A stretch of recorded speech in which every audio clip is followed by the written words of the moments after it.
Hey, I'm Chris Ralph, the professional prospector, and I've got a little bit of a story to tell with you today, and it's not all good. You see, I went out prospecting recently, and I took my metal detector, and I have my camera. Here's my new camera that I got. I've got a new Insta360 camera, and I've got a chest mount that mounts it here, so it allows you to see what I'm seeing. You can see what the detector is showing as far as discrimination. You can hear the sound. You can see what I'm digging. You can see the scoop. It's really a pretty cool setup, and I just went out in the field and was hoping to get some good video, and I had a great day. I actually got 7 grams, which is most of a quarter ounce of gold. Like, I got over $400 worth of gold, and I got a lot of good shots. I just thought, hey, this is gonna be great. I've captured the good shots of live digging nuggets, of course digging trash too. I mean, it's not just a pure nugget kind of thing. And I was excited about it because I had dug these nuggets on camera, and I got home and I sat down and I plugged my new camera into the computer to download all the files, and there was nothing. I captured nothing.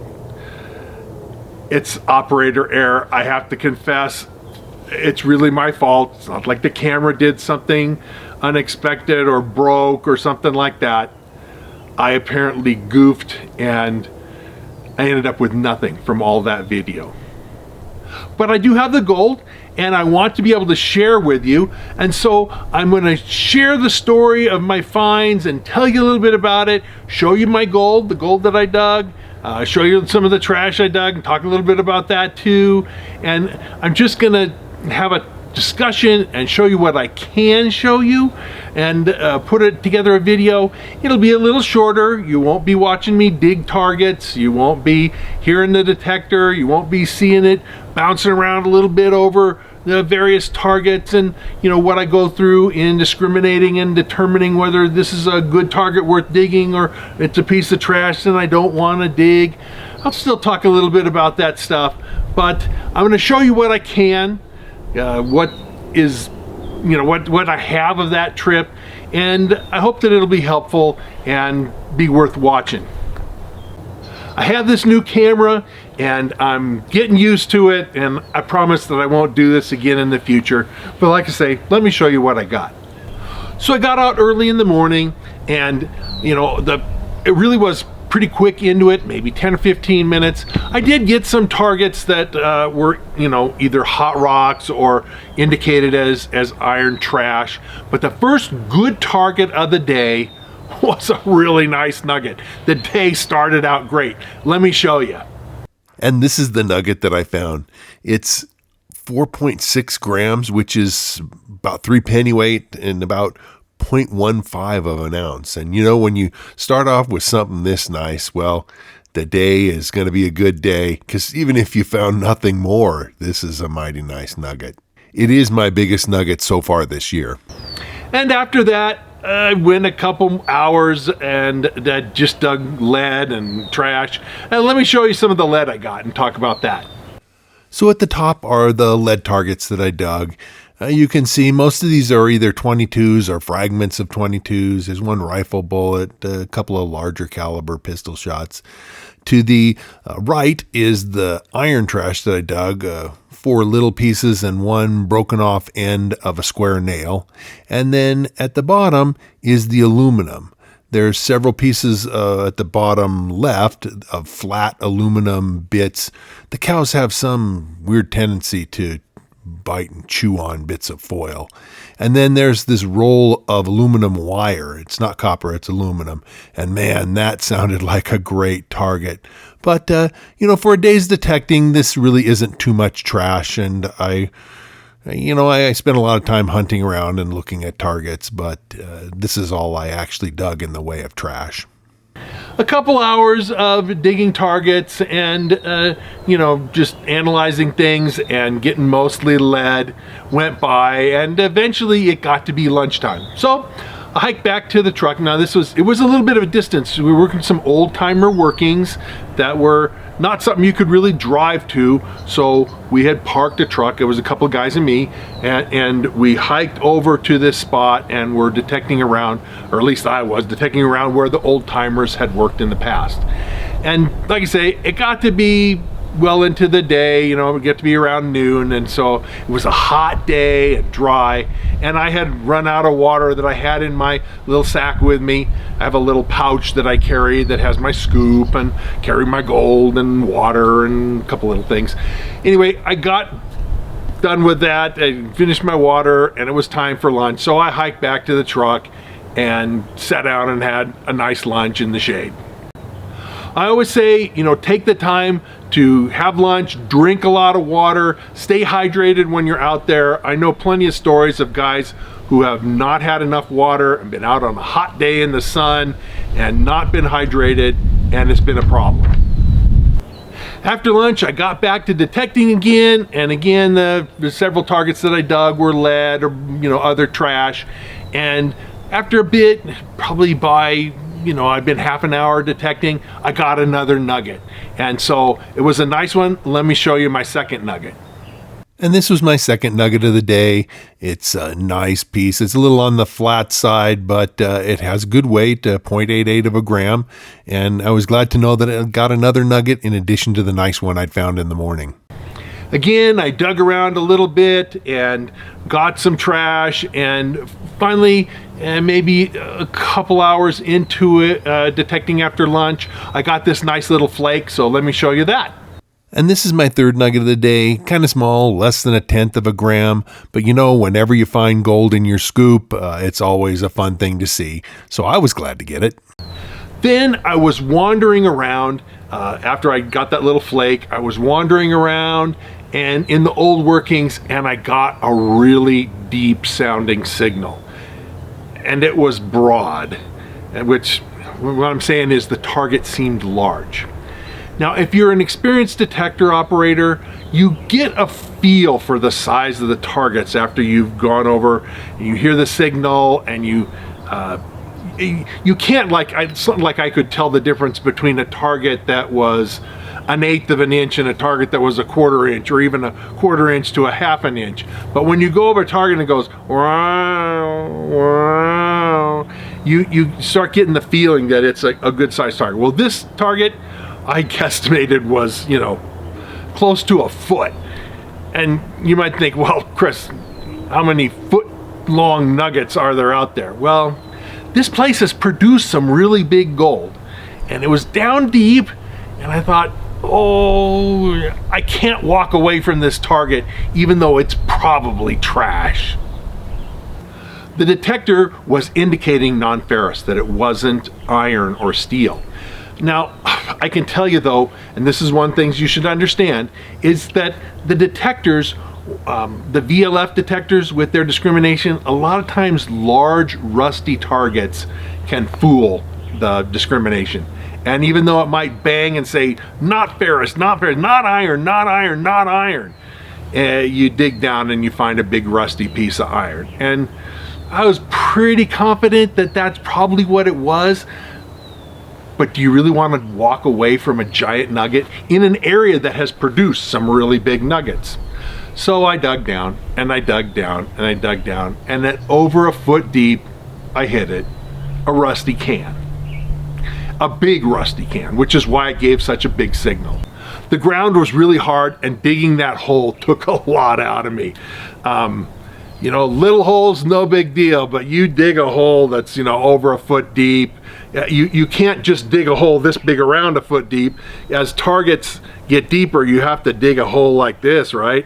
And so it ends up being a pretty big hole. And it was at the bottom, it was 1 foot deep, so it was a big hole. It took a lot out of me, the heat and everything else. Had some water, and boy, I don't have a whole lot of more holes like that in me. And I continued to detect, and I was again getting mostly lead targets with a few little iron targets that would fool the discrimination. And with those targets coming in and, pretty much just getting that kind of thing, I stopped filming at that time, because it's like, I thought, how many lead and junk targets do you guys want to watch me dig? Because at that time I didn't know that I would mess it up and would have nothing to show for all that filming. So I thought, you guys don't want to watch an infinite number of trash targets being dug. So I stopped filming. I thought, well, I'll just film the really good sounding targets that I really think are gold. And as I continued to wander around without actually filming, eventually it got to be late in the day, and I had drank the last of the water that was in my pouch. I had plenty of water back at the truck, but I drank the water that I had with me. And it was, like I say, it was getting close to 5:30. It was after 5, and pushing on toward 5:30. And I thought, well, it's time for me to wander back toward the truck, right? And then walking back towards the truck, I got another target, and it sounded good, but I was still too lazy. I was tired at the end of the day. I didn't turn the camera on right away anyway. But as I dug it, it sounded really good, and then I turned the camera on, and sure enough, it was a nice little nugget. Let me show you the nugget that I found next. So I got this little one. It's basically about the same size as the other little tiny one. But hey, it's always good to get gold. I never turn down any nuggets that my detector finds. I don't throw them back, so I was glad to get it. And after digging that, I thought, hey, that's a great end of the day. But I kept on detecting as I was wandering back toward the truck. I was still in some of the old working areas, or at least adjoining to them. And I got another good sounding target. I thought, well, I might as well dig this. I'm headed back to the truck. It's not an emergency that I get back right away, but I need to be moving that direction. You don't want to be out with no water in the heat for too long. But I dug the second target on the way back to the truck, and guess what? It was another nugget. Let me show you. And this was the next piece of gold, a little bit bigger than the two little flakes that I'd gotten earlier. A third of a gram. That's not bad. I was plenty happy with it, and I thought, wow, I got the double topping to the end of my day. Anyway, after I had dug that, I continued to wander toward the truck, and again, only maybe I'd wandered, because the first nugget, that I found, the little one, I only wandered maybe 30 feet before I found the second one. And I wandered another 30 or 40 feet, and I got another good sounding target. So I dug it, and guess what? It was a third nugget. Let me show you. And that third nugget turned out to be the second largest nugget of the day, second only to that big 4+ gram one that I got first off. And still, I was very pleased to just, start heading back to the truck and pick up 3 nuggets, boom, boom, boom, all in a matter of less than 5 minutes. And so I got 3 straight nuggets all while I was wandering back to the truck. I thought that was really great. What an awesome end to the day. And here's all the nuggets together, the final take for the whole day. It's exactly 7 grams, even to the third digit, 7.000 grams. Couldn't have done that if I tried. It was just kind of funny.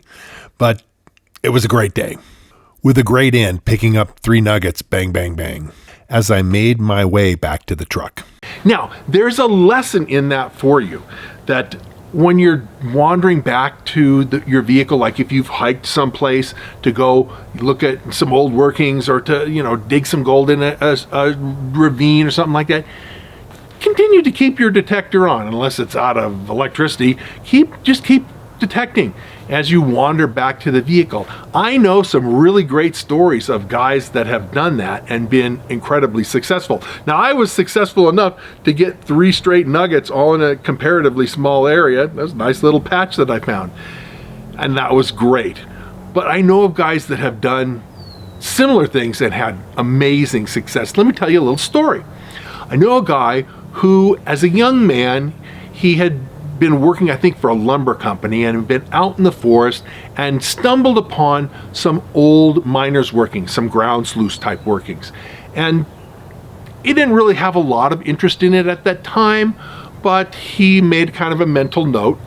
And years later, when he was more into prospecting and more into finding gold, he remembered those workings that he saw as a very young man. And he and a guy who was his partner for prospecting, he said, hey, let's go looking for those. We'll probably find some gold in them. And so they hunted around, and it took them a while to find it because there was no road that went to these. They were, it was probably in the old days just accessed by a horse trail. And so they went out looking. He had, like I say, he had a general idea where they were. And after a number of efforts to find it, they found those old workings. But like I say, there was no road that you could drive a vehicle or even an ATV or something.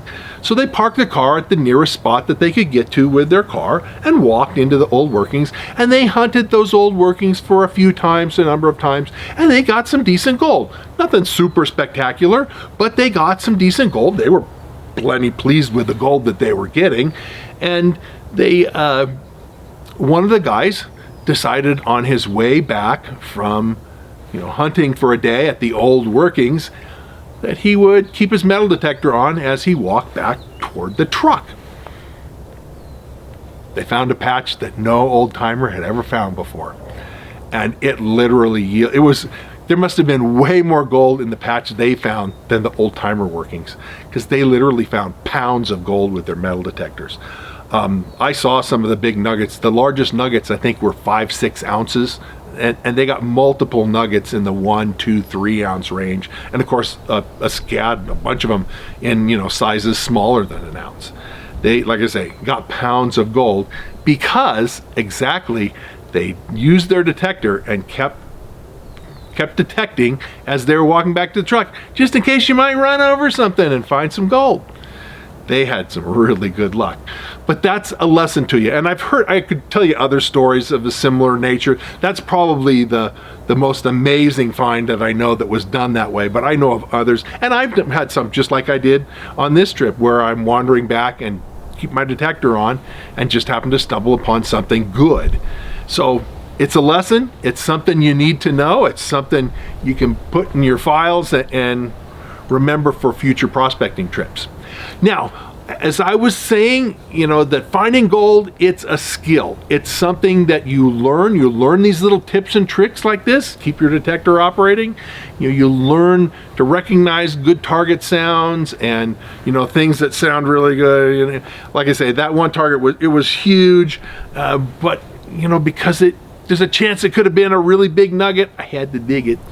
It's those kinds of things that you learn when you learn the skill of prospecting. And if you want to learn the skill to find gold for yourself, I wrote a book that will help you do that. It'll give you a head start on learning those skill points and learning how to find gold for yourself. And I'm going to tell you a little bit more about my book right now. So let me tell you a little bit more about my book. It's called Fistful of Gold. And I wrote it because I want you to be able to go out and find for yourself fistful of gold. And you can see that it's an encyclopedia with all kinds of information, pictures, and that sort of thing. It's not in color, but color would have cost me a lot more to have printed, and so the book would have cost a lot more. It's for sale on Amazon, and you can pick it up. I'll put a link in the description below. I also serve as the editor for a prospecting magazine. It's ICMJ's Prospecting and Mining Journal. And honestly, you should check that out. We got stories and information, legal stuff, everything you know to increase your skills as a prospector. I write articles in this every month, and a lot of other very experienced prospectors contribute to the magazine as well. So check the magazine out. Also, I have a website, and the website is at NevadaOutbackGems.com. I'll put a link for it in the description below, but there's gobs of information there that you will find useful in your prospecting efforts. Finally, I want to say that I really appreciate your comments and thoughts, and even positive criticism. Don't come on there and just toss out insults, because I'll just delete your comments. But if you've got helpful things to say and questions to ask, do write and put those in the comments, because I answer my comments to people, and you'll hear from me in responding to you. So if you've enjoyed this video and you like what you see and you're interested in finding out more, well then sign up, subscribe, and hit the notification bell so they'll let you know when I post new videos. And, you know, like it and share it if, again, you see stuff that you really are excited about. And I'll be coming out with lots more new videos, and so we'll see you again real soon.